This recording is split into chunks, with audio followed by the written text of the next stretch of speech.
Hi friends, இன்னைக்கு நம்ம சேனலில் நம்ம இன்னைக்கு ரவையும் மைதா மாவையும் வச்சு தான் நம்ம கச்சாயம் செய்ய போகிறோங்க. அது எப்படி செய்யறதுன்னு பார்க்கலாம். மைதா ஒரு 150 கிராம் எடுத்துருக்குறேங்க. நம்ம இப்போ இந்த பாத்திரத்தில் சேர்த்துக்கலாம். ரவை ஒரு 100 கிராம் எடுத்துருக்குறேன். ரவையும் இப்போ இந்த பாத்திரத்தில் சேர்த்துக்கலாங்க.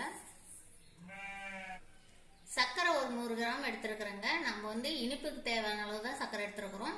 நீங்கள் இனிப்பு இன்னும் அதிகமாக சாப்பிட்றீங்களா இருந்தால் கூட இன்னொரு 20 கிராம் சேர்த்து எடுத்துக்கலாம். நான் வந்து 100 கிராம் சர்க்கரை எடுத்துருக்கிறேன். இப்போ சர்க்கரையும் நம்ம இது கூடவே சேர்த்துக்கலாம். ஆப்ப சோடா பாருங்க, நான் ஒரு சிட்டிகை அளவு தான் எடுத்திருக்கேன். நம்ம வந்து கொஞ்சமாக இருந்தால் போதும், நமக்கு இதுக்கு அதிகமாக தேவையில்லை. அதனால் துளியா பால் மட்டும் சேர்த்துக்கலாம். பேக்கிங் சோடா பாருங்க, நம்ம துளியா பால் எடுத்துக்கலாம். ஒரு சிட்டிகை அளவு தான் இருக்கும், இவ்வளோ எடுத்தாவே போதுங்க நமக்கு. இப்போ பேக்கிங் சோடாவையும் நம்ம இது கூடவே சேர்த்துக்கலாம். சேர்த்துட்டு எல்லாத்தையும் நல்லா கலந்து விட்டுக்கலாங்க.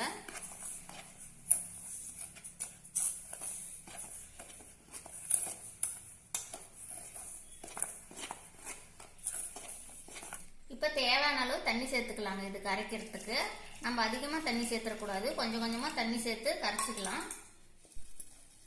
பாருங்க, நல்லா போண்டா மாவு பதத்துக்கு பிணைஞ்சுக்கணும், ரொம்ப தண்ணியாக போயிடக்கூடாது. மாவு வந்து இந்த அளவுக்கு பதமாக இருந்தால் தான் நமக்கு கச்சாயம் நல்லா வரும்.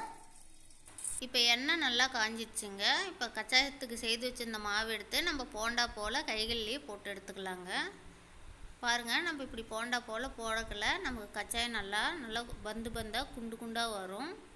நம்ம கரண்டிலையும் வேணும்னாலும் போட்டுக்கலாங்க. கரண்டியில் ஊற்றினா நல்லா ஆப்ப கச்சாயம் மாதிரி வரும். நம்ம கைகளில் போட்டோமா இந்த மாதிரி நல்லா குண்டு குண்டாக பந்து மாதிரி வருங்க. இப்போ நல்லா ஒரு சைடு வெந்துருச்சு, நம்ம திருப்பி போட்டுக்கலாங்க. இப்போ நம்ம கச்சாயம் பாருங்கள், நல்லா பொன்னிறமாக 2 சைடும் வெந்துருச்சு. இப்போ நம்ம இந்த கச்சாயத்தை நம்ம வேறு பாத்திரத்திற்கு மாற்றிக்கலாம்.